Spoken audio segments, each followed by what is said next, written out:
अजीज़ नगर YouTube channel की जानिब से मैं अजीज़ अहमद ख़ान हूँ। आप हमारा मकबूल तरीन शो देख रहे हैं लाइव विद अजीज़ ख़ान, जिसमें हम लोगों को दरपेश मसाइल का जायज़ा लेते हैं, उनका हल आपके सामने पेश करते हैं। आप जानते हैं कि इस वक्त महंगाई का ग्राफ किस कदर बुलंदी पर है। लोग ज़रूरियात ज़िंदगी के लिए न जाने किस कदर ज़हनी कर्ब और परेशानियों का शिकार हैं। इसकी बेशुमार वजूहात हो सकती हैं, लेकिन मेरा ये मौजू नहीं है। मेरा मौजू ये है कि महंगाई के हाथों सताए हुए अवाम के लिए ज़िंदगी तो वैसे दुश्वार है, लेकिन घर में चरागा करने के नाम पर जो अंधेर नगरी बिजली कंपनियों ने मचा रखी है, उसको कौन रोकेगा। एक अरसे से अवाम की चीखों पुकार जारी है। 1 यूनिट बिजली इतने पैसों में चार्ज किया जाता है जो लोगों के इस्तादात में नहीं है। इस पर सदियों से बिगड़े हुए बिजली कंपनियों के वो मुलाजिमीन जिन्होंने लूट मार का एक बाजार गर्म कर रखा है, और जो नए सेटअप में अपनी हरकतों से बाज नहीं आए, उसकी ताज़ा तरीन मिसाल वही है जिसकी वजह से मैं आज ये प्रोग्राम आपके खिदमत में पेश कर रहा हूँ। ये ओवर बिलिंग करते हैं, बिजली चोरी में मुलव्वस होते हैं, इनके स्कैंडल्स बनते हैं, लेकिन उन्हें छुड़ा दिया जाता है। ये वो बिजली जो मुफ्त मुलाजिमीन को मिलती है उसे प्लाजों को भेजते हैं, इंडस्ट्रियल स्टेट में सप्लाई की जाती है, और फिर उनके बदले में सारा बोझ गरीब आवाम पर डाल दिया जाता है। एक लंबा माफिया, एक लंबी करप्शन का मुर्तकिब हो रहा है, लेकिन कोई नहीं जो बढ़ के इनका एहतसाब करे। मगर एक वक्त ऐसा आता है जब रब्बे ज़ुल जलाल कोई ऐसा मंजरनामा आवाम के सामने लाते हैं कि लोगों की आंखें खुल जाती हैं। आज मीडिया के ज़रिए सारे पाकिस्तान को, बल्कि बैरूनी दुनिया को ये बताया जा चुका है कि ये लोग 30 दिन की रीडिंग की बजाय 37 दिन और बाद मुकामात पर 45 दिन की रीडिंग का बिल भेजते थे। ये एक बहुत बड़ा अलमिया है, एक बहुत बड़ा सानिया है, लेकिन हुकूमत वक्त के लिए एक बड़ा चैलेंज है कि आप इस करप्शन के बाद इनके साथ कैसा बर्ताव करते हैं। नेपरा इनका मजमूई तौर पर ऑडिट कर रही है, और इस बात का कि अहकामात वफाकी वज़ीर बिजली और तवानाई हमाद अजहर साहब ने जारी किए हैं। ये बात अपनी जगह पे खुश आइंद है, लेकिन जहाँ तक हमारा तजर्बा है, ऐसी बातें इब्तदा में यूँ लगती हैं जैसे इन दुखों का मदावा हो जाना है, लेकिन बाद में मैनेज हो जाती है। हमने अपने स्टूडियोज़ में 3 नामवर शख्सियात को दावत दी है, इस मसले पर मज़ीद रोशनी डालेंगे। हमारे स्टूडियोज़ में मौजूद हैं डॉक्टर मोहम्मद फ़ारूक लंगा, समाजी दुनिया का एक बड़ा नाम। ये लोग कई दहाइयों से अवामी मसाइल को हल करने के लिए इनफरादी तौर पर भी कोशा हैं, लेकिन डॉक्टर मोहम्मद फ़ारूक लंगा जहाँ बहुत सारी वेलफेयर तंजीमों के सरपरस्त और बानी हैं, वहाँ ये हुक्मरान जमात तहरीक इंसाफ के बानी अराकीन में इनका शुमार होता है। ये 1997 में जब तहरीक इंसाफ की दाग में डाली जा रही थी, ये इमरान खान वज़ीर आज़म जो इस वक्त पाकिस्तान के वज़ीर आज़म हैं, ये उनको मुल्तान की इन्हीं गली कूचों में लाया करते थे। ये शर्फ इनका तो है, लेकिन ये शर्फ एक एतबार से किसी ज़माने में मैं कह सकता था मेरा भी है, और अब इसे इतना क्यों कर रहा हूँ, उसकी एक वजह एक्सेस बिलिंग और महंगाई है, लेकिन हम ओन करते हैं। इनसे बात करेंगे, और उनके पहलू में उनके साथ बैठे हुए हैं Munawwar Khurshid Siddiqui advocate, Pakistan peoples party Multan city के नायब सदर हैं। लेकिन इनकी शख्सियत का ये सिर्फ एक हवाला है। ये वो लोग हैं जो कैद बंद की सोबतें बर्दाश्त करते हैं, लेकिन हर वक्त जब भी जुल्मत का अंधेरा छाने लगता है, ये लोगों के हुकूक का परचम लेके निकलते हैं। मैं इन्हें भी खुश आमदीद कहूँगा। इनके साथ बैठे हुए हैं हमारे बहुत पुराने सियासी कारकुन हैं, नजरियाती वाबस्तगी के हामिल हैं, वर्कर्स पार्टी पाकिस्तान के मुल्तान के जनरल सेक्रेटरी हैं, लेकिन इसके साथ साथ ये मजदूर तंजीमों के बानी हैं कामरेड जामीन। और मैं ये कहता चलूँ कि जब यहाँ सफाकाना कत्ल किया गया था कॉलोनी टेक्सटाइल मिल्स के मजदूरों को, तो ये उस वक्त उन मजदूरों के शाना बशाना खड़े थे। ये जनरल सेक्रेटरी थे कॉलोनी टेक्सटाइल मिल के। हमने आज दानिस्ता तौर पर ऐसी कदावर शख्सियात को स्टूडियो में मदऊ किया है कि वो मेपको के हवाले से, क्योंकि ये मुल्तान के वासी हैं और मुल्तान में इसको डिसमेरिट या डीमेरिट कहा जाएगा कि मेपको करप्शन में सर फहरिस्त आई है, ये मैं नहीं कह रहा, ये रिमार्क्स नेपरा और वजारत बिजली और तवानाई के हैं जो मीडिया के जरिए हम सब तक पहुँचे हैं। इस हवाले से कोई गुफ्तगू करते हैं, लोगों को जानते हैं। तो मैं आगाज़ करूँगा डॉक्टर मोहम्मद फ़ारूक लगा आपसे। डॉक्टर फ़ारूक लगा साहब, मैं इस प्रोग्राम के प्रोड्यूसर और डायरेक्टर जमान खान की जानिब से आपको इस शो में खुश आमदीद कहता हूँ। शुक्रगुजार हूँ कि आपने वक्त दिया। मेपको के हवाले से गुफ्तगू का मैंने आगाज़ किया था, क्योंकि सर्टिफाई हो चुका है कि करप्शन में और ओवर बिलिंग में मदीनतुल औलिया में ये कंपनी सर फहरिस्त रही है। आप ज़रा इसके तारुफ के बारे में बताएंगे। और दूसरा ये कि आप समाजी कारकुन हैं, आपको लोगों ने अपने मसाइल से आगाह किया होगा, तो क्या आप इस बात से आगाह हैं कि एक्सेस बिलिंग या ओवर बिलिंग हुई है? बहुत शुक्रिया जनाब अजीज़ खान साहब, आपने एक सुलगती हुई बात पे जो है वो आज प्रोग्राम रखा है, जो कि लोगों के दिलों की आवाज़ है। आप दिल रखने वाले इंसान हैं, तो आपने बहुत अच्छा मौजू और मौजूदा हुकूमत के हवाले से, जब हमारे लीडर ने ये भी कहा कि अगर आपके बिल ज़्यादा आते हैं तो इसका मकसद ये है कि हुक्मरान जो है वो चोर हैं। अच्छा, अब इस वक्त जो सूरत हाल है, इंतहाई गंभीर सूरत हाल है, और आप देखें कि हर बंदा जो है वो महंगाई की चक्की में जहाँ पिस रहा है, वहाँ पे बिजली के बिल, एक शख्स जो है उसकी तनख्वाह 18 से 20 हज़ार रुपये है और उसको बिजली का बिल 6 से 8 हज़ार रुपया जो है वो आ जाता है, तो वो क्या करे?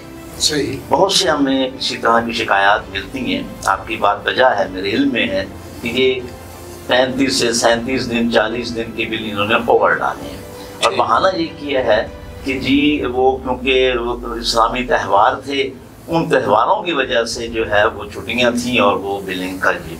लेकिन ये कोई लॉजिक नहीं है जी। तो मेरा ख्याल है कि अगर अहमद अजहर साहब ने और नेपरा ने इस पे एक्शन लिया है तो शायद अवाम की दिल आज़ारी जो हुई है तो वहाँ शायद उन्हें कुछ रिलीफ मिले। तो अब कहा ये जा रहा है कि इसको हम जो है वो एडजस्ट करेंगे, लेकिन आज तक ऐसा हुआ नहीं। अब देखिए, इसमें कभी जेलम नीलम के नाम से जो है वो इसमें डाल दिया जाता है। टीवी मस्जिद में नहीं है, मस्जिद का टीवी उसमें 100 रुपये के हिसाब से वो डाल दिया जाता है, और फिर उसके बाद खसारा खसारा खसारा। तो इसकी जो है जब तक सही तरीके से इसकी निगरानी नहीं होगी, ऊपर से हुक्मरान जो हैं वो इस पर गिरफ्त पूरी नहीं रखेंगे, तो मेरा ख्याल है कि ये महकमा जो है वो कभी भी हम आपको रिलीफ नहीं दे सकता। सबसे अहम खबर है कि इसको बिजली की निजी कंपनियों को जो है वो दे दी जाएंगी, जिससे आवाम को रिलीफ मिलेगा और कम से कम जो है वो बिजली कम से कम जो है वो रेट पे बिजली जो है वो लोगों को दी जाएगी। तो इस हवाले से मैं समझता हूँ कि अगर ये काम कर जाते हैं तो ये आवाम के लिए बहुत बड़ा रिलीफ होगा। और मुझे उम्मीद है कि हमारा लीडर जो है वो ना करप्ट है, ना उसने इसमें से कमीशन लेना है, बाकी हुक्मरानों की तरह उन्होंने कमीशन लिया और आज तक हम जो है उसकी सजा भुगत रहे हैं। तो इसलिए अगर ये हो जाता है तो मेरा ख्याल है आने वाला वक्त बहुत बेहतर है। एक चीज़। दूसरा ये है कि अगर आवाम कोशिश करे और इसको सोलर पे आहिस्ता आहिस्ता ले आए तो मेरा ख्याल है इनकी अजारादारी जो है वो ख़त्म हो सकती है। आवाम अगर थोड़ी सी कोशिश करे और इसको सोलर पे लेके आ जाए तो मेरा ख्याल है कि बहुत बड़ा जो है वो टर्न आउट हो सकता है। एक दूसरा ये है कि आपके चैनल से, जैसे कि आप इस चैनल को बड़े अच्छे तरीके से लेके चल रहे हैं और लोगों तक अपनी आवाज़ पहुंचा रहे हैं, मैं हुक्मरान तक बात भी करूंगा और आपके चैनल से ये आवाज़ भी उठाऊंगा कि ये जो करप्शन है इसकी मेन वजह जो है इसकी इस जो कंपनी है मेपको है, इसके मुलाजमीन हैं। किस हैसियत से वो अपने मुलाजमीन को यूनिट फ्री देते हैं और इतनी सहूलियात उनको देते हैं? क्या वो तनख्वाह नहीं लेते? क्या उनका इस तनख्वाह में, उसके अलावा बहुत सारी ऐसी चीज़ें हैं जो आवाम आके हमें बताती हैं और बहुत सारी ऐसी चीजें हैं जो मेरे साथ भी बीती हैं, तो अच्छा। आपके साथ साथ इंशाल्लाह दोबारा आपसे हाँ जी। तो मकसद मेरा ये है कि पहले नंबर पे तो अगर आप खसारा पूरा करना चाहते हैं तो आप मुलाजमीन को जो इजाफी यूनिट देते हैं, जो कि अभी आप फरमा रहे थे कि वो प्लाजों में और हमसायों में पता नहीं कहाँ तक उनके लाइनें चल रही होती हैं, आपका खसारा आप देख लें, विद इन मंथ आपको पता चल जाएगा कि कितनी बिजली की बचत हो रही है और कितना रेवेन्यू जो है वो हुकूमत को जा रहा है। मुनव्वर खुर्शीद सिद्दीकी साहब, आपसे मेरा सवाल है, आप पाकिस्तान पीपल्स पार्टी के मुल्तान सिटी के नायब सदर, अवामी जमात अवामी हुकूक के अलमबरदार, डॉक्टर फ़ारूक लगा एक हक गो शख्सियत है, मैंने ज़ाती तौर पर जानता हूँ, लेकिन कहीं ना कहीं कोई ना कोई खला ज़रूर छोड़ते हैं। उन्होंने कहा हमारा लीडर बिल्कुल शफाफ है, वो बात हम छेड़ना भी नहीं चाहते। बहरहाल जितना जो इन्होंने एक शहरी की हैसियत से तर्जमानी करते हुए कहना था वो कह गए। एक बात इन्होंने ये कही है कि बेशुमार चार्जेस हैं वो बिल का हिस्सा बना दिया। आप एडवोकेट हैं माशाल्लाह, एक बड़ा वसी बैकग्राउंड है आपका, और आप एडवोकेट इनकम टैक्स रिटर्न्स भी आप फाइल करते हैं। एक बात मैं आपसे ये भी पूछूंगा और एक और बात, एक बात तो ये पूछूंगा कि चार्जेस में अब हमने देखा इनकम टैक्स भी है। अब वो शख्स इनकम टैक्स भर रहा है जो खोता रेडी चलाता है, जिसकी कोई इनकम नहीं है, मुस्तकिल तौर पर उसके सर पर एक अदाब डाल दिया गया है। अगर वो बिल नहीं पे करता, 20,000 का एक्सेस ओवर का या ओवर बिलिंग का एक बिल उसके घर आ गया है, अगर वो नहीं पे करता तो वो उसकी बिजली काट दी जाएगी, और अगर वो पे करता है तो ये प्रज्यूम कर लिया जाता है कि इसकी इनकम इतनी हो गई है। यानी वो चक्की के दो पार्टों में आप इस मेयार के बारे में क्या कहेंगे? और दूसरा मेरा क्वेश्चन आपसे होगा इसके बाद, वो ये है कि बातें तो हम सब करते हैं, ये जमात भी कर रही है, एहतसाब की वो सारी कार्रवाइयाँ जो बाकियों के खिलाफ जारी हैं, क्या हम इनसे ये तवक्को रखेंगे कि बिजली कंपनियों के खिलाफ जो एक बात खुद इन्होंने पॉइंट आउट की है उसे पाया तकमील तक पहुँचाएंगे, और बिजली माफिया में जो पहले रकम आबिद शेर अली को जाती थी, मैं वो बात डिस्कस करूँगा आगे खुली, तो वो रकम आप कौन वसूल कर रहा है? कोई ना कोई तो होगा जिसे वो रकम मिलती है, वो कौन है? और जो है तो क्या तहरीक इंसाफ की हुकूमत उसका मुहासबा करेगी? पहले तो ये बताइए कि ये सारे चार्जेस जो लगाए जाते हैं ये जस्टिफाई करते हैं, और क्या इनकम टैक्स ये कोई ज़रूरी है कि ज़बरदस्ती उसको बिल थमा दिया जाता है, ना भरे तो उसकी बिजली काटी जाएगी, और अगर भरता है तो आप कहते हैं बड़ी इनकम है इसकी, इसको इनकम टैक्स लगा दो, इसको क्या जस्टिफाई करेंगे? बहुत शुक्रिया अजीज़ अहमद खान साहब, आपने मौका दिया मुझे आपके स्टूडियो में, आपके इस चैनल में मुझे बात करने का। यकीनन लोगों के दिलों की आवाज़ है, दुख भरा हुआ है लोगों में, लोग परेशान हैं, हर बंदा परेशान है, चाहे उसकी अच्छी आमदनी वाला है, चाहे वो लोअर से लोअर तबका का है, तो वो परेशान है। ख़ासतौर हमारे बिजली के बिलों, स्वी गैस के बिलों, और जो भी बिल हमारे आ रहे हैं, ये गवर्नमेंट का इदारा है, मैपको हो, फापडा हो, मैस्को हो, ये सारे गवर्नमेंट के इदारे हैं। पिछले दिनों ही सदर पाकिस्तान ने एक ऑर्डिनेंस जारी किया है कि जो महंगाई करने का मुर्तकब होगा उसको 6 माह कैद और जुर्माना होगा। अच्छा, अब ये बात है, जो हमारे मैस्को में बिजली के बिलों में, स्वी गैस के बिलों में जो इजाफा हो रहा है वो कौन कर रहा है? सब तो पहले आप हुकूमत को सजा दें, हुकूमत को 6 महीने के लिए अंदर करें या इन पर जुर्माना लगाएं। बाकी जो बिलों पर टैक्स आ रहे हैं आप सोच नहीं सकते, आप तो इनकम टैक्स की बात कर रहे हैं ना, सेल टैक्स है, फलां टैक्स है, आप बिल उठाकर देख लें उसमें 10 टैक्स लगे हुए हैं। बाकी जो हमारे जो कारोबारी तबका है उन पर जो लगता है, जो कमर्शियल बिल है आपका उस पर इनकम टैक्स है, बाकी जो नॉन कमर्शियल है उस पर इनकम टैक्स नहीं है। उस पर से ये गवर्नमेंट जो बिजली हमें बेच रही है, जो बिजली के पैसे पर यूनिट हमसे पैसे लेते हैं तो उसमें भी पैसे लेते हैं, उसके बाद उसके अलावा फलाना डैम सरचार्ज उस पर भी लेते हैं, टीवी का चार्ज भी लेते हैं, इनकम टैक्स भी लेते हैं, सेल टैक्स भी लेते हैं। ये जुल्म की इंतहा है।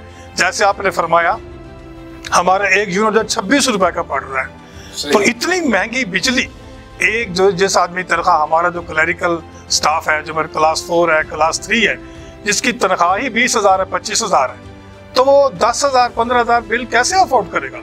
लोगों की खान साहब, लोगों की चीखें निकल गई हैं, इतने बिल बढ़ गए इसी 3 साल में। अभी मेरे भाई, मेरे फाजिल दोस्त डॉक्टर फारूक लगा साहब ने कहा कि हमारे चेयरमैन, हमारे पार्टी के सदर, वजीर आजम पाकिस्तान जो हैं वो ईमानदार है, हम क्या करें? तेरी दोस्ती को मैं क्या करूं जो न धूप की है न छाँव की, हमने उनकी ईमानदारी को खाक में डालना है। लोगों की चीखें निकल गई हैं, आटा कहाँ पर पहुंचा हुआ है, घी कहाँ पर पहुंचा हुआ है, बिजली कहाँ पहुंच गई है, सुई गैस कहाँ पहुंच गई है, और हम उनकी ईमानदारी को लिए फिरते हैं। तो अर्ज ये है, ये दूसरी जो इनकी करप्शन है वापडा वालों की और मैपको की खास तौर पर 37 डेज का 40 डेज का बिल आमतौर पर आता है। ये तो पहली दफा ऐसा हुआ है कि लोगों की नजर पड़ी है, लोगों ने तवज्जो दी है और उन्होंने शोर मचाया है और हमारे अजहर साहब ने कहा है कि अवाम को रिलीफ मिलेगा। और सबसे बड़े इसमें बात ये है कि रिलीफ उनको मिलेगा जो बिल ठीक कराने जाएंगे। अच्छा, जो बंदा जाएगा ही नहीं उसको तो रिलीफ नहीं मिलेगा, इल्म उसको पता ही नहीं है। ये तो आप जैसे मुझ जैसे जो कुछ थोड़े बहुत पढ़े लिखे लोग हैं, हम उनको होने के उन्होंने देखा अपना बिल, यार मेरे पिछले महीने 300 यूनिट थे, इस महीने मेरे वही 300 यूनिट है, तो ये बिल इतना ज्यादा क्यों आ गया? तो वो चीखा है, उसने अजीज खान साहब से मशवरा किया, डॉक्टर फारूक लगा से, कामरेड साहब से, अपने बेटे से मशवरा किया, भाई ये क्या मसला है। तो पता चला कि बिल जो है 40 दिन का है, एक महीने का नहीं है, 40 दिन का, 37 दिन का। तो फिर लोगों के शोर मचाया, हमारे वकला साहब ने, सिविल सोसाइटी ने, वो जो है इस सिलसिले में लोगों ने मीटिंग की, प्रेस कॉन्फ्रेंस की, शोर मचा, गवर्नमेंट तक ये बात पहुंची तो गवर्नमेंट कहा जी हम रिलीफ देंगे। ज्यादती तो हो गई है। वो जो वापडा हुकाम है, हमारे SC हैं, चीफ हैं, SDO हैं, वो कहाँ है? ये तो आवाम को रिलीफ देने के लिए हमारे सिविल सर्वेंट है। हमारे जो गवर्नमेंट का मुलाजिम है, इनकी डेफिनेशन क्या है? ये सर्वेंट तो नहीं है, ये तो डाकू है।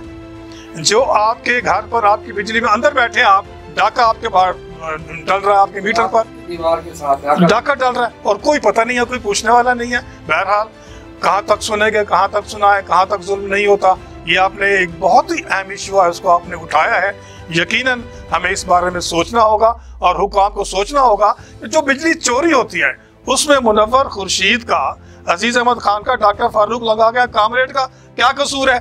आप बिजली चोरी कर रहे हैं, आपका स्टाफ मिला हुआ चोरी करवा रहा है और बिल आप मुझ पर डाल रहे हैं। क्योंकि हर जो यूनिट है, हमारा सब डिवीजन जो है, उसमें जो यूनिट आते हैं, 5000 यूनिट आया सब डिवीजन में, उस 5000 यूनिट की उसने कीमत लेनी है, सही मैपको ने या जिस वापडा ने, तो वो उस 5000 में 3000 तो चोरी हो जाता है। जो 2000 हम कंज्यूम करते हैं, बिल हम 5000 का देते हैं। तो इसको कभी नहीं सोच रहे ये क्या कर रहे हैं, मुझे समझ नहीं आती। ये जो हमारे सरकारी इदारे हैं, खास तौर पर जो हमारे वहाँ पर सब डिविजनल ऑफिसर बैठे हैं, एक्सीएन साहब बैठे हैं, SC साहब बैठे हैं, क्या उनको पता नहीं है उनका लाइनमैन क्या कर रहा है? क्या उनको मालूम नहीं है उनका मीटर रीडर क्या कर रहा है? यकीनन आपने जो बात की है, पहले कहा जाता था कि आबिद शेर अली जो है वो इसके भत्ता वसूल करता है, बहाना। अब कोई वसूल कर रहा है, अगर ले रहा है तो फिर उसमें और इस तब्दीली में तो कोई फर्क नहीं। खुदारा मेहरबानी करें, कौम की हालत पर रहम करें, लोगों की बद दुआएं ना लें, लोगों को रोटी तो खाने दें। लोगों ने 2 वक्त की रोटी छोड़ दी है, 1 वक्त की रोटी खा रहे हैं लोग। पिछले दिनों मुझे याद है, मैं बैठा था फ्री डिस्पेंसरी में, एक खातून आई है बच्ची को लेकर, 2 बच्चे उसने हाथ में उंगलियों लगाए होते, एक उसने उठाया हुआ था, 10 रुपए वहां पर्ची थी। तो उसने कहा जी इस बच्ची को, डॉक्टर साहब को कहा जनाब इस बच्ची को 3 दिन से बुखार है, इसको 2 दिन से है, इसको 3 दिन से है। मैंने उसे कहा, मैं कि बीबी 10 रुपए की तो यहाँ पर्ची है, तो तुम कल क्यों नहीं आई, परसों क्यों नहीं, आज क्यों आई हो? तो उसने कहा डॉक्टर साहब, मुझे उसने कहा मुनव्वर साहब मेरे पास 30 रुपए इकट्ठे होते तो मैं यहाँ आती। ये तो हालत है इस कौम की। बिजली देखे कहाँ पहुंचोगी, बिजली के अलावा वो देखे मेडिसिन कहाँ पहुंच गई है, घी कहाँ पहुंच गया है, रोटी कहाँ पहुंच गई है। जो 5 रुपए की रोटी थी 10 रुपए की नहीं मिलती। तो ये समझ नहीं आती ये क्या तब्दीली है, ये क्या। आप सबसे बड़ा अलमिया यह है, वजीर आजम साहब जिस चीज का नोटिस लेते हैं उसका माकूस असर होता है। वो लेते हैं भाई आज जनाब ये घी महंगा क्यों हुआ, चीनी का आप देख रहे हैं क्या स्कैंडल है, 3 साल से स्कैंडल चल रहा है। मुनव्वर साहब आपकी बातें बिलाशुबा उस दर्द की अक्कासी कर रही हैं जो आपके दिल में अवाम के लिए मौजूद है। ये सारे लोग जो आप तीनों हैं, ये दुरुस्त है कि अपनी तंजीमी एतबार से मुख्तलिफ सियासी पार्टियों से आपकी वाबस्तगी है, लेकिन जहाँ तक मैं आपके पास मंजर से जानता हूँ, आप ग्राउंड रूट से आए हुए लोग, जो लोगों का दुख दर्द समझ। फिर वक्त उस बिजली की बात मैं क्यों कर रहा हूँ, क्योंकि करंट इशू है।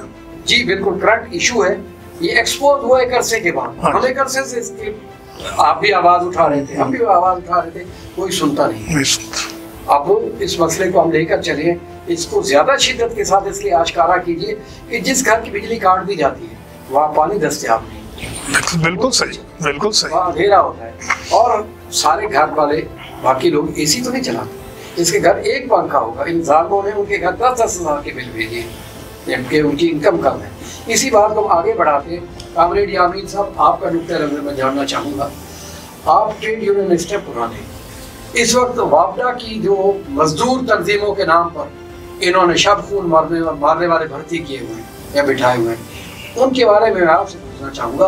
आप तंजीमें चलाते हैं मजदूरों के हुकूक के लिए, लेकिन ये कैसे हुकूक हैं कि जहाँ 1, 2, 4 मीटर रीडर पकड़े गए, एक का 17 अरब रुपए का निकला है, तो फिर आप इसको क्या कहेंगे?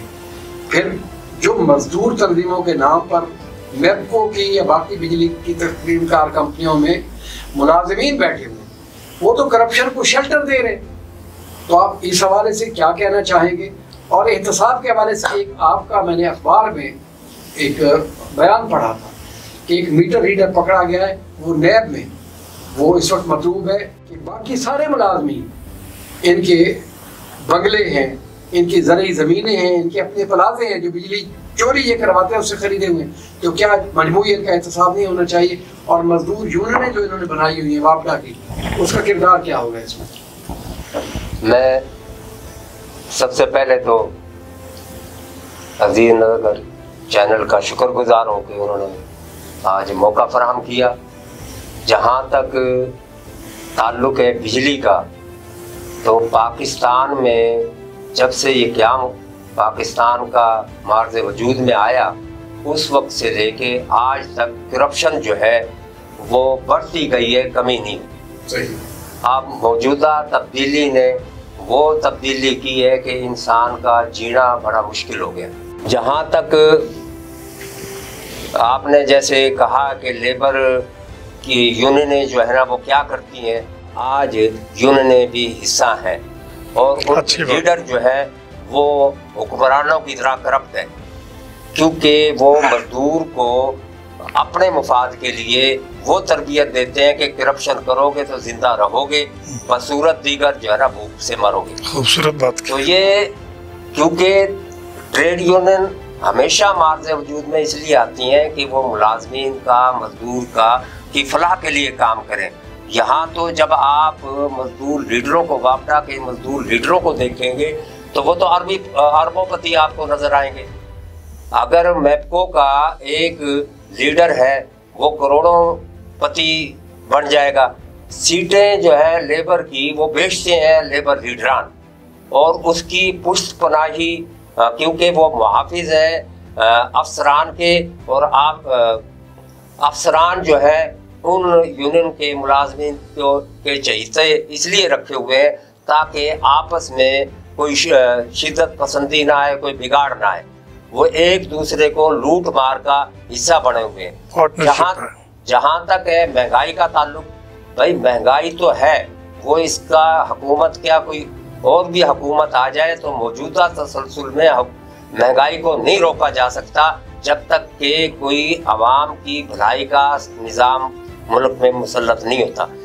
और जहाँ तक मेपको की बात है तो मैं इसका चश्मदीद गवाह हूँ कि एक फैक्ट्री मालिक जो है वो चंद सिक्के देता है कि मीटर को रिवाइज कराने, पीछे धकेलने के लिए, और एसडीओ साहब ये अदा करते हैं क्योंकि उस मीटर पे बॉन्ड्स भी लगे होते हैं। तो वो जो है ना आम लाइनमैन नहीं करता, बल्कि अफसर जाके वो तब्दीली करेगा, चंद सिक्के मिलेंगे।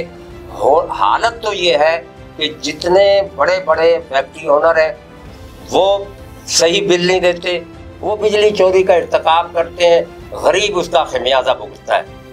और गरीब की हालत है कि अगर वो एक महीने बिल किसी वजह से अदा नहीं कर सका तो दूसरे महीने वो कैंची छुरी लेके आ जाएंगे कि भाई हम काटते हैं।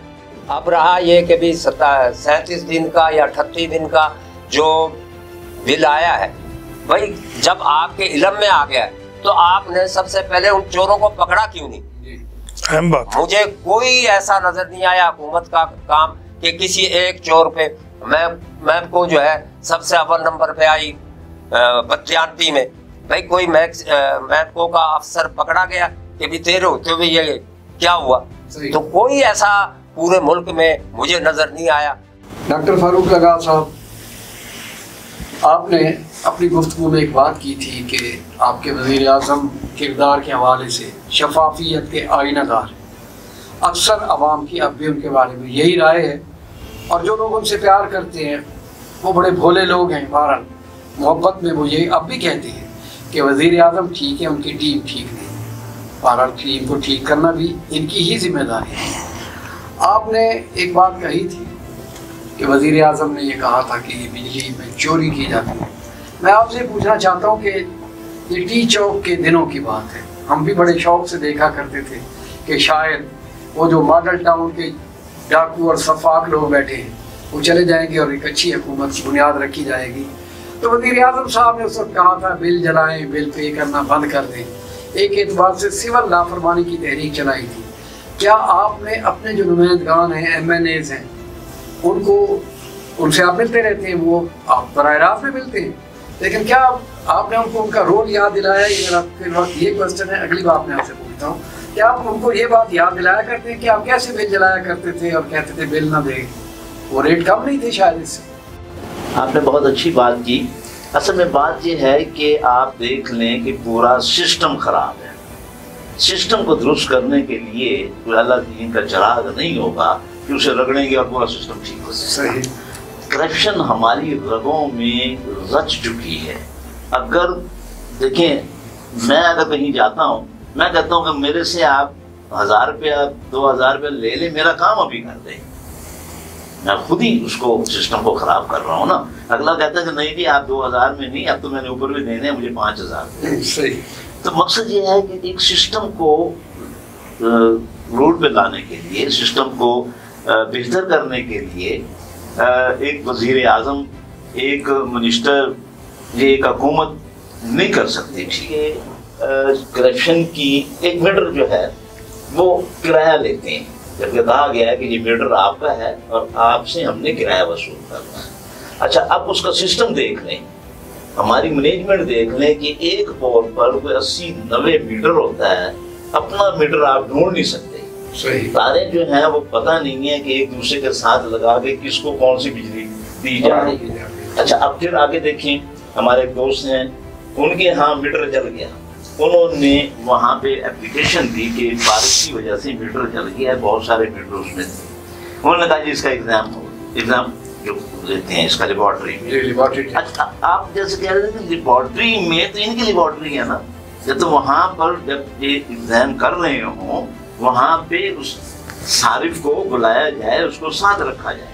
लेकिन उसमें क्या किया है कि जी ये जो है वो आपने इतना वो किया और ये सारा कुछ उस पर केस कर दिया, वापडा ने उस पर केस कर दिया और वो 1.5 साल तक अदालत के चक्कर काटते रहे कि उसकी यही वो थी कि भी उसने गलती के मेरा मीटर जो जल गया, और उसके बाद कोई फैसला नहीं हुआ और उसको बाइज्जत तौर पे बरी कर दिया गया। तो मकसद यह है कि वो 1.5 साल उसका ज़ाया हुआ। हमारा अदालती निज़ाम जो है, इंसाफ हमारा माशाल्लाह बेहतरीन है, तो 1.5 साल वो भी ज़ाया हुआ, उसके ऊपर वो फाइन भी हुआ और लबे लुबाब कुछ नहीं। डॉक्टर फारूक लंगाह साहब, बहुत अच्छी गुफ्तगू आपने की और बड़े, मैं यूँ कहूँगा कि बड़े बसीरत आमेज़ तरीके से आप दामन बचा गए। जो क्वेश्चन मेरा था वो अभी तक तीसरे तकमील है। मैं तारीख की औलाद को जब कंगालता हूँ तो देखता हूँ कि हर हुक्मरान आने वाले पर ये सारा बारे सबूत डालता है कि जनाब अगर वो इस तरह से यदि बद इंतज़ामी न छोड़ के जाते, करप्शन न छोड़ के जाते, तो फिर हम ठीक कर लेते। और फिर ये भी कि हमारे पास कोई जादू की छड़ी तो नहीं है, ये यकीनन इनके पास जादू की छड़ी नहीं है। मेरा क्वेश्चन ये है कि आपकी जमात के सरकर्दा लोगों में कभी वज़ीर आज़म को, जो आप मसरूफियत की वजह से आपसे कम कम मिलते होंगे और आप तो बानी रुकन थे, इन्हीं गलियों के साथ मैंने आपको देखा है, आपने कभी उनको याद दिलाया कि ये बिल आप जलाया भी करते थे और लोगों को रोका भी करते थे? उस वक्त रेट्स क्या थे? इस हवाले से तहरीक इंसाफ के किसी आदमी ने उन्हें ये बात याद दिलाई है कि आजकल ये इलेक्ट्रिसिटी का क्या हाल? आपने बहुत खूबसूरत बात की है और मैं जो बात करने जा रहा हूँ शायद वो तलख हो। अच्छा। इसलिए कि जब MNA MPA नहीं होते, जब आम वर्कर होते हैं, उस वक्त हमारी कारकुनों की ज़रूरत होती है। सही। और जब कोई मनसब मिल जाता है फिर वो हम लोगों को ये समझते हैं कि शायद ये गासिब हैं और ये शायद पार्टी के नाम पे हमसे कोई मराआत लेना चाहिए। एक वक्त था कि 2003 में जब मैं जनरल सेक्रेटरी था डिस्ट्रिक्ट का, अच्छा। तो वज़ीर आज़म साहब मौजूदा MNA थे उस वक्त, सिंगल MNA। तो वो मीटिंग्स जब भी मुल्तान में होती थी, जब भी उनका मुल्तान का दौरा होता था, मेरे कॉलेज में ही हुआ करते थे कि मैंने इस पार्टी के लिए गिरफ्तारी भी दी है, जेल भी काटी है। अच्छा। लेकिन आज वो MNA MPAs जानते भी नहीं होंगे कि शायद ये भी कोई वर्कर है। तो इसलिए आप तो बहुत दूर की बात कर रहे हैं ना कि धरनों में हम गए हैं, सारा कुछ है, MPA जो ज़हीर खान साहब हैं उनके साथ ही गए हम। लेकिन आज अगर हम ये बात करेंगे तो आपका क्या ख्याल है कि वो हमें अच्छी नज़रों से देखेंगे? पहले तो वो वैसे ही हम उनकी आंखों में घुटते हैं, जब ये बात कर लेंगे तो फिर हमारा क्या होगा? शायद उनका बस चलेगा तो वो हमारे नाका भी मत कर लेंगे। आपको जिस दरबारी या हुकूमती नुक्ते नज़र से फोकस करके देखे, आप वो शफाफ शख्स हैं जो लोगों के मसाइल के हल के हवाले से लोगों के दिल में रहते हैं। लिहाजा जब कभी ऐसा मेहरबान वक्त आए, आपको मौका मिले, तो आप लिल्लाह जरूर कहिएगा वज़ीर आज़म को कि हुजूर आप दिल जलाने की बात करते थे, अब दिल जलाने की बात करते हैं। तो ये बात अगर आपको मौका मिले तो जरूर कहिएगा। नहीं, ये तो बहुत सी बातें हैं, ये तो कहेंगे सर आप इंशाअल्लाह। अच्छा। क्योंकि मैंने किससे डरना, मैंने किससे मराद नहीं, मैंने तो कहा ना, मैंने न मराद ली है, न लेनी है, न मैं किसी चीज़ का उम्मीदवार हूँ। तो आवाम की खातिर हमने इसको नजरियाती तौर पर सपोर्ट किया, तो इसलिए मुझे कोई वो नहीं है कि खौफ डर हो किसी का। मैं तो वही बात करूँगा जो आवाम की हक में। माशाअल्लाह। अच्छा जब भाई हम सितम रसीद गाँव में बिजली बैठे हैं सारे, हाँ जी बिल्कुल, और बिल आप सब ने पे किए, क्योंकि ना हमें वो चोरी के यूनिट लेने की आदत है, ना हमें कोई देता है डर के बारे में, तो नाम चाहते हैं, नाम चाहते हैं, बिल्कुल नहीं चाहते। लेकिन मुनव्वर साहब हम ये जरूर चाहते हैं कि जब एक चीज हुकूमती लेवल पर अब डिस्क्लोज हो चुकी है, उसे आए बाएं शाएं न किया जाए कि लोग सारे फाएं कतार ला के खड़े और अपने बिल ठीक कराएं। ये मजबूरी डाका जनी हुई है, तो अब इसका तो खैर जाहिर है गवर्नमेंट इसे किसी न किसी तरह से अपनी आखिरी मंजिल तक पहुंचाए। लेकिन आप एहतसाब के हवाले से बताइए, ये जो बिजली चोरी हो रही है और करोड़ोंपति हो गए ये लोग सारे, इस माफिया में यूनियन वाले भी शामिल है, जैसे कामरेड यामीन कह रहे थे, इसमें SDOs या बाकी। तो आप सिर्फ ये बताइए कि बिजली चोरी के हवाले से जो लोग मुर्तकिब हैं, क्या कोई ऐसा कानून वज़ा किया जाए कि इनको बरमला सजाएं दी जाएं और इनका एहतसाब होना चाहिए? और ये कि क्या इस फोरम से आप कोई ऐसी तजवीज़ दे सकती हैं कि वज़ीर आज़म साहब ने बेशुमार लोगों का ऑडिट करवाया कि जनाब ये पैसे बाहर भेजते थे, मनी लॉन्ड्रिंग करते थे, जायदादें बना ली, तो क्या बिजली सेक्टर इनकी आंखों के सामने नहीं घूमा? इतना बड़ा सेक्टर इनकी निगाहों से क्यों पोशीदा? जी खान साहब, आपने जो बातें की हैं यकीनन हमारे दिल की बातें हैं, आवाम की बातें हैं और मजलूम तबके की बातें हैं। मजलूम आवाम जो है, जैसे मैंने पहले भी अर्ज़ किया, उनकी हालत इतनी ख़राब है, वो जैसे कहते हैं ना, 2 वक्त की रोटी भी नहीं जिनको मुयस्सर, कब तक को अकीदे की ग़िज़ा खा के जिएंगे। डॉक्टर फारूक लंगा साहब ने कहा कि करप्शन हर सतह पर कहाँ ख़त्म की जाएगी, कौन ख़त्म करेगा? तो करप्शन जो है, वज़ीर आज़म साहब तो यही नारा लगा के आए थे, मेरे डॉक्टर साहब की पार्टी जो है यही नारा लगा के आई थी कि हम करप्शन ख़त्म करेंगे। 3 साल में तो हमने कुछ नहीं देखा, कोई एक रिलीफ आवाम को मिला, एक रिलीफ। मैं दावे से कहता हूँ जब से ये बरसरे इक़्तिदार आए हैं आज तक कोई एक रिलीफ आवाम को मिला हो, उसे आप बताएं भी। हम एक ये है। दूसरी बात ये है कि जो चोरी हो रही है बिजली की, इसमें 99% जो है हमारी जो बिजली कंपनियां इनका अमला शामिल है। तो जैसे आपको शायद याद होगा खान साहब, जब हमारे पास बिल होता, टेलीफोन होता था, तो टेलीफोन पर ट्रंक कॉल डाल दी जाती थी और जिनका बिल 200 का होता था तो 2000 के बिल आ जाता था। आपका जो होता था वहां पर बैठा हुआ जो ऑपरेटर होता था वो आपसे मंथली ले जाता था। आप इस्तेमाल कर रहे हैं 1000 रुपए का टेलीफोन, आपका बिल आ रहा है 5000 का। यही कुछ हमारे साथ हो रहा है बिजली के सारिफ से। आप बिजली तो कम इस्तेमाल कर रहे हैं, 100-200 यूनिट, आप पर 500 यूनिट डाल दिए जाते हैं। मैं तो ये कहता हूँ, आपने सिस्टम की बात की, हम किसी को बुरा नहीं कहते, ये सिस्टम ठीक कर दें, कोई कार्ड सिस्टम बना दें, कोई मीटर इस तरह के बना दें, ये जनाब 1000 रुपए का कार्ड है, ये 5000 का कार्ड है, ये 10,000 का कार्ड है। तो वो कार्ड जब आपको ख़त्म हो जाए, जैसे हम अपने मोबाइल में बैलेंस डलवा लेते हैं, जब देखें भी 1 हफ्ता रहता है तो उसमें हम देखें हमारे 10 यूनिट रह गया, तो हमारा खर्चा जो अगले महीने 150 है, तो हम जाएं 150 का यूनिट का और कार्ड लें और उसमें फीड कर दें। इस तरह को करप्शन हो तो ठीक हो तो हो। बाकी जो हमारे लाइन लॉसेज हैं और जो हमारे स्टाफ हैं जो इनमें करप्शन रच बस चुकी है, इसको ख़त्म करना यकीनन डॉक्टर साहब ने ठीक कहा, किसी के बस की बात नहीं है। आप ठीक करें, किस किस को ठीक करेंगे? मैं अगर अपने अंदर तब्दीली नहीं ला सकता, मैं करप्शन ख़त्म नहीं कर सकता, तो यकीनन मुझे किसी दूसरे की तरफ उंगली नहीं उठानी चाहिए।